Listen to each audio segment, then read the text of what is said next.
Hi everyone, I'm Ellen Jaffe Jones. Aging well is about making the right decisions at different times of your life, and it's not always the same decision. Today I'm sharing my top 5 tips on helping you to stay active, vibrant, and healthy well beyond the age of 70. Whether you're 30, 40, 50, even in your 60s, it is never too late to start. Tip number 1, embrace movement early. That could be early in the morning, it could be early in your life. Exercise has always been my secret to feeling young and vibrant. And quite frankly, it's been a release for the many stresses that I've had in my life. But starting a fitness routine early in your life helps build a strong foundation for healthy aging. Start small. Begin with baby steps. Whether it's just walking in front of your house for a few minutes, there's even research now that shows that diabetes is kind of kicked to the curb when you just walk 2 minutes after every meal. It's important to start with things that you enjoy. Things that you love to do, whether it's hiking. There are many clubs in many cities to do hiking, running, walking, all of that. And consistency is really just the key. And so that you don't get bored, mix it up. Do cardio one day, do strength training another day. Take walking as a day off, or just completely be a couch potato. But make sure you mix it up with a variety of activities so you don't get bored or burned out. Stay consistent. Find a routine that works for you and make adjustments as you see fit. You know, I always like to say the body wins no matter what you do, and it gives you signals all the time about how to tweak your workout and make sure that you're not doing too much too soon. Tip number 2, make sure you nourish that body of yours. It's important to have a balanced diet, and what you eat today affects how you're going to feel tomorrow.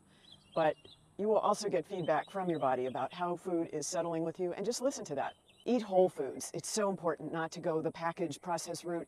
I know those foods are everywhere, and so many people tell me, but Ellen, it's so convenient to eat those boxes of food, but they're wrapped in plastic and who knows what all the ingredients are. So just prioritize whole foods like fruits, vegetables, whole grains, and legumes. Part of this is also staying hydrated as the globe heats up. You can also add fruits, which have plenty of water too. It's just so important to drink water throughout the day and make sure that you are staying energized, and part of this is staying hydrated. You got to drink plenty of water throughout the day. Tip number 3, prioritize mental health. This is not to be underestimated as well. Taking care of your mental state of mind is just as important as taking care of your physical body. Practice mindfulness, meditation, and journaling. Those are just some ideas to help reduce your stress and maintain mental clarity. So many studies have linked stress to disease, so it's really important just to make sure that you have something like that in your life that keeps you focused and away from the stressors of everyday life.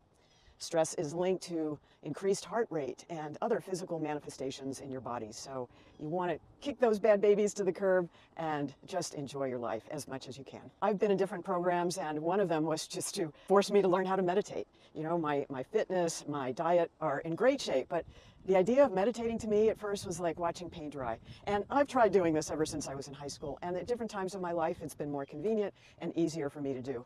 But if you have to, just carve out the time, even if it's 5 minutes to start and then adding on to it, it can be really helpful. So if you're really struggling with trying to find a way to meditate, there are some simple ways like just counting your breaths and breathing in on 1 and out on 2. Or imagine a square and starting to look at the outline of the square with the bottom being 1, the side being 2, the top being 3, and the other side being 4, and just continue that routine. And of course, there are structured activities to help you with that, like yoga and Tai Chi.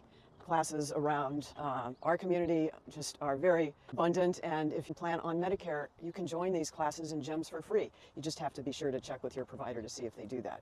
And in terms of talking about journaling, if you have a notes function of your smartphone, that is just such a cool way to write down your thoughts, or use dictation, which is what I love, because if you have a steady stream of thought, then it's just so easy to push that button and let it rip like you're actually talking to somebody. But as Anne Frank used to say, paper is patient, and you generally don't annoy anyone except your phone when you are doing that. Tip number 4, build a supportive community. And that's just so important, whether it's on social media, virtually, in groups that you join, or in real life. It just helps you so much to focus on others and for a moment or two, take the stress away from yourself and see what other people are thinking or feeling. Okay, I'm going to turn around because as you can see, we have black clouds on the horizon and there have been lightning alerts all morning.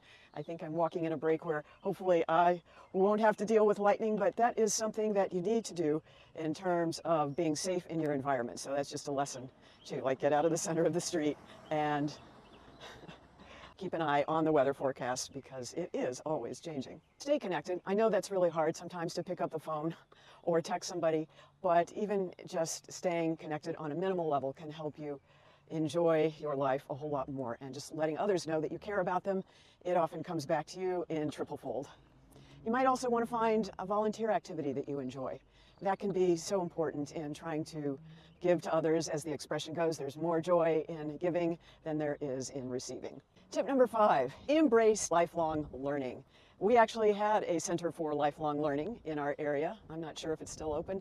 COVID kind of changed things, but you can look for centers or classes online just to continue to keep your interest in life and learning new things. It's just so good for the brain. It's important to read books regularly, listen to podcasts, read articles, anything that floats your boat. It's just so good for the brain. There are different games you can play online that can stimulate your brain, whether you're into words like Words with Friends or Sudoku, the different numbers games that are out there, just to keep your mind active and engaged. Try and find new hobbies, like art is something that we often didn't have time for maybe in our younger years, or something that involves you in nature like outdoors. Could be tennis, could be pickleball, just so many things that you can try now that you might have more time to do that. Pick up a guitar. I actually taught myself to play the guitar when I was younger, and I really didn't think it was all that hard, but I was able to start teaching other people to do it. And I can't tell you the last time I've picked up a guitar.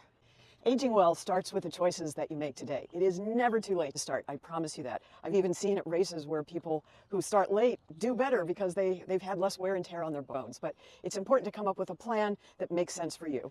Embrace movement, enjoy the way your body moves, and just keep at it whatever way makes sense to you. Nourish your body, nourish your soul, make those connections, and stay connected here for more ideas on health and fitness and how to enjoy your life, especially as we age up.